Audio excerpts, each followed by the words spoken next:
ఎంతవరకు దేవుణ్ణి పరిమితం చేశావు? కొంతమంది దేవుణ్ణి జ్వరాలకు పరిమితం చేస్తారు. జ్వరాలకి అర్థమైందా? జ్వరం వచ్చినప్పుడు యేసు రక్తం, యేసు ప్రభు. మరి క్యాన్సర్ వస్తే ఆసుపత్రికే. అంటే వీళ్ళ విశ్వాసం ఎంతవరకు పనిచేసిద్ది? వీళ్ళ చట్టం ఎందులో పెట్టారు? యేసు ప్రభుని ఎందులో పెట్టారు? ఈయన జ్వరానికే దేవుడు, కానీ క్యాన్సర్కి అది పెద్దది. అమ్మో, ఆయన వల్ల కాదు. పిల్లోడు అల్లాడిపోతాడు. ఎవరు మరి? ఆయన యాడ్ చేస్తాడు. క్యాన్సర్ మామూలు విషయం. ఆయన పిల్లోడైతే, చిన్నోడైతే, పసివాడైతే అల్లాడిపోతాడు. బిడ్డ ఎవరు? యేసు బిడ్డ.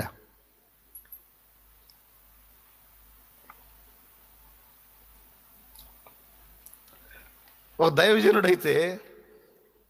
దైవజనుడు కూడా చట్టంలో పెట్టే అవకాశం ఉంది.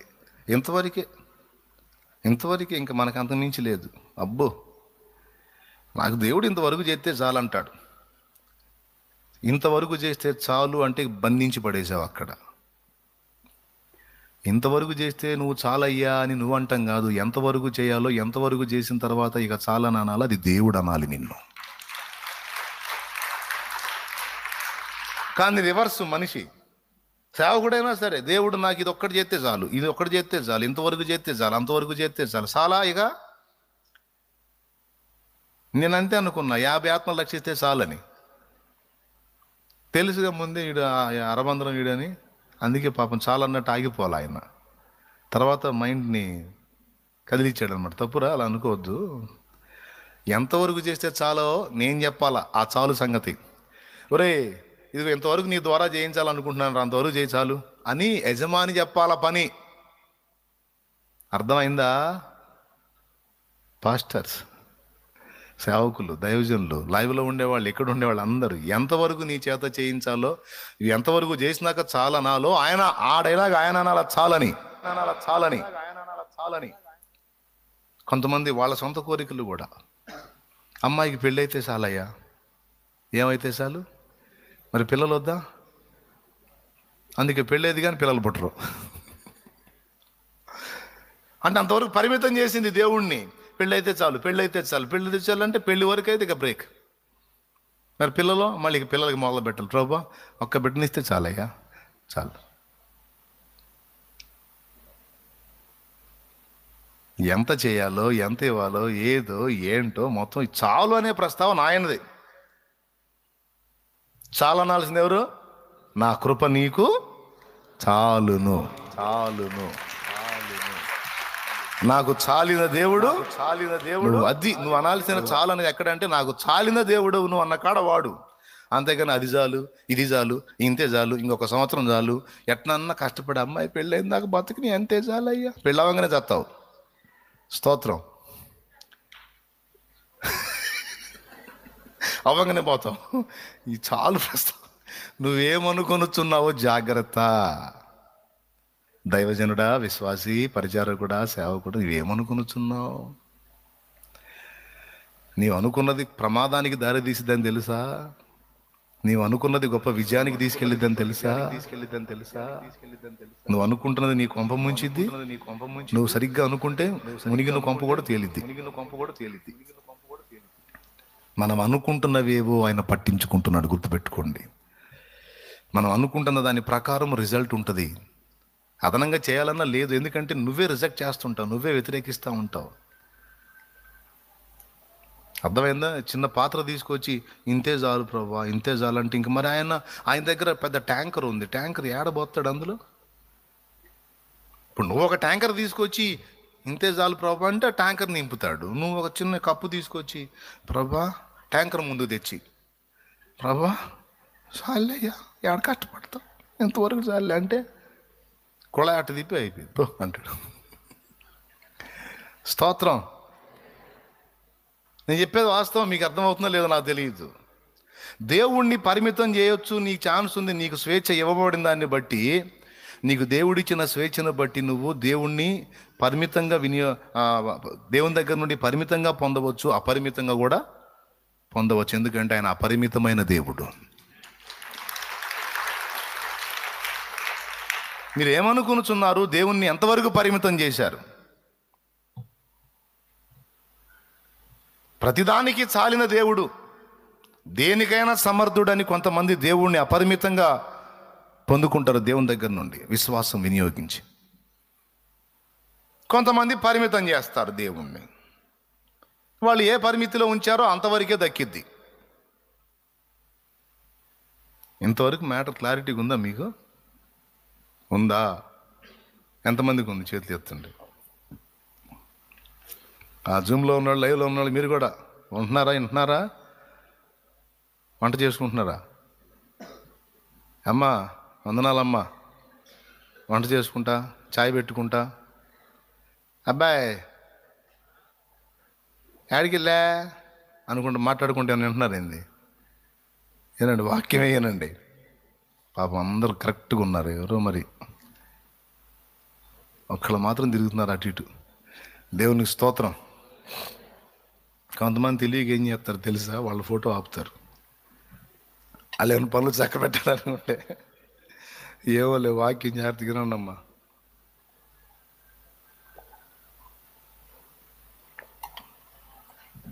వెహికల్లో ఉండి కూడా వింటున్నాడు ఒక తమ్ముడు, చక్రం ముందు పెట్టుకున్నాడు, సెల్లు డ్రైవింగ్లో ఉంటున్నాడేమో, మరి డ్రైవింగ్ చేస్తున్నట్టున్నాడు. సరే, బాగా వినాలి మీరు. చాలా కీలకమైన విషయం. మీరేమనుకొనుచున్నారనే టైటిల్ పెట్టండి, కింద రాసుకోండి. మనం అనుకునే దాన్ని బట్టే దేవుడు అపరిమితంగా కదలటం కానీ పరిమితం చేయబడటం కానీ. మా ఊరు చాలు సార్, మా బజారు చాలు అంటే అంతవరకే దక్కింది నీకు. బజారు కాదండి, మా ఊరు లాంటి 10 ఊర్లు కావాలా? పో.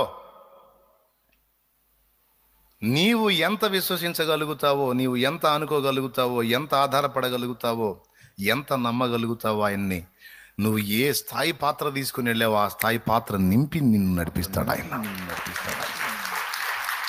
ఇక్కడ దేవుడు పరిమితం చేయవచ్చు, దేవుని చట్టంలో పెట్టవచ్చు అంటే అర్థం ఏంటంటే దేవుని ఇరికించడం అని కాదు.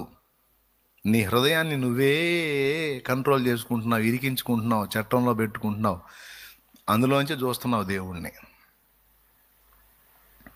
దేవునికి స్తోత్రం. ఏమండి, చిన్నప్పుడు భూతద్దాలు వస్తాయి, ఐడియా ఉందా?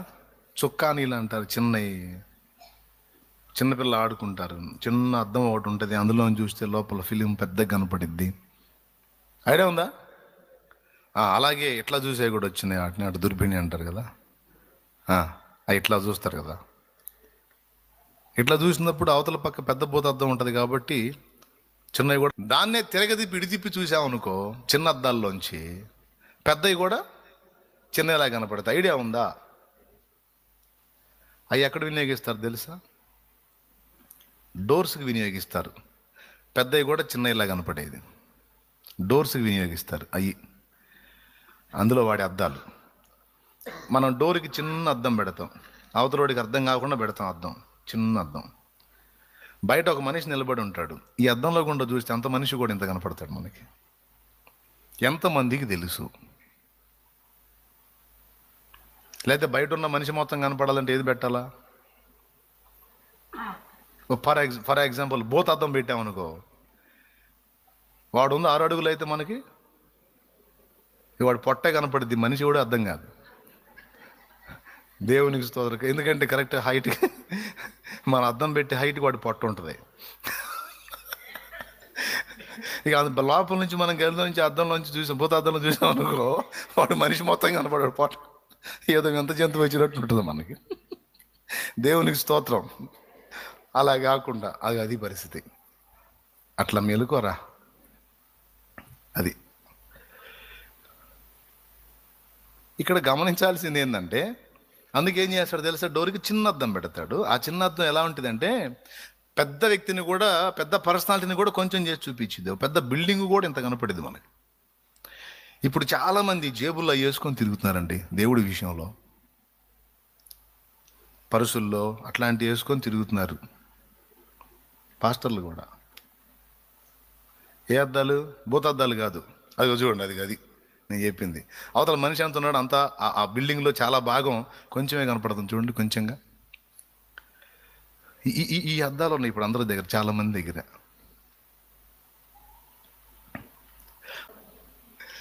కొంచెము చేసి చూచుట, అందుకే కొంచెముగా పొందుట.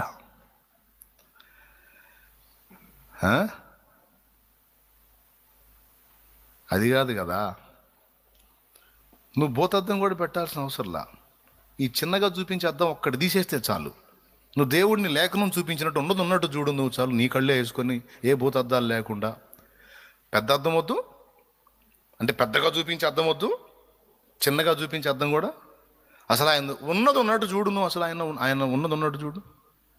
ఆకాశ మహాకాశములే పట్టజాలని దేవుడవు, అణువంతా రూపుదాల్చి కన్య గర్భము చేరావు. ఆకాశ మహాకాశములే పట్టజాలని దేవుడవు. దేవుడికి భూతార్థం పెట్టి చూడాల్సిన అవసరంలా. ఎందుకంటే ఆయన హెవీ పర్సనాలిటీ కాకపోతే కదా భూతార్థం పెట్టి పెద్దగా చూసుకునేది. ఆయన ముందే ఆకాశ మహాకాశములు పట్టజాలనంత పెద్ద దేవుడు. సముద్రం చూసి అబ్బో ఎంత పెద్దదో అంటాం, భూమండలాన్ని చూసి అమ్మో ఎంత పెద్దదో అంటాం. ఇలాంటి సముద్రాలు, ఇలాంటి భూమండలం, ఇలాంటి కోటాను కోట్లు చేసి వాటన్నిటిని శూన్యంలో వేలాడదీసినవాడు ఆయన. మళ్ళీ వీటన్నిటి విశ్వమంతటిని, గెలాక్సీలు, పాలపుంతలు, నక్షత్ర కుటుంబాలు, సౌర కుటుంబాలు మొదలైన వాటన్నిటినీ కలిపి విశ్వం అంటే, ఆ విశ్వాన్ని నా షర్టుకున్న గుండి ఎంత, నేనెంత, అంత పెద్ద విశ్వాన్ని ఇదిగో ఈ పరిమాణంలో తన యందు ధరించిన వాడు దేవుడు. ఇంకా గోలు ఆయన ఎట్ట కొలుస్తావు నువ్వు? ఏ కొలత పెట్టి కొలుస్తావు? అందుకే చెబుతున్నాను, భూతద్దాలు పెట్టి దేవుడిని పెద్దగా మనల్ని మనం మోసం చేసుకోవడానికి చూడాల్సిన అవసరం లేదు. చిన్న అద్దాలు పెట్టుకొని మన బుద్ధిహీనతతో అంత పెద్ద దేవుడిని చిన్నగా చేసి చూసుకోవాల్సిన అవసరం లేదు. ఆయన ఉన్నట్టుగా నువ్వు చూడు, ఆయనే చాలు. అనంతమయ్యున్నవాడు అల్పుడు ఆయే, రాజుగా ఉన్నవాడు దాసుడు ఆయే. అనంతమయ్యున్నవాడు అల్పుడు ఆయే, రాజుగా ఉన్నవాడు దాసుడు ఆయే. పుడమియే పులకించగ పాదము మోపే, పుడమియే పులకించగ పాదము మోపే. దూతలంత సంతసించి స్తోత్రము చేసే, దూతలంత సంతసించి స్తోత్రము చేసే, స్తోత్రము చేసే. స్వాగతమణి వెలిగే తారా, సందడి చేసే వీచే గాలి. స్వాగతమణి వెలిగే తారా, సందడి చేసే. స్తోత్రం.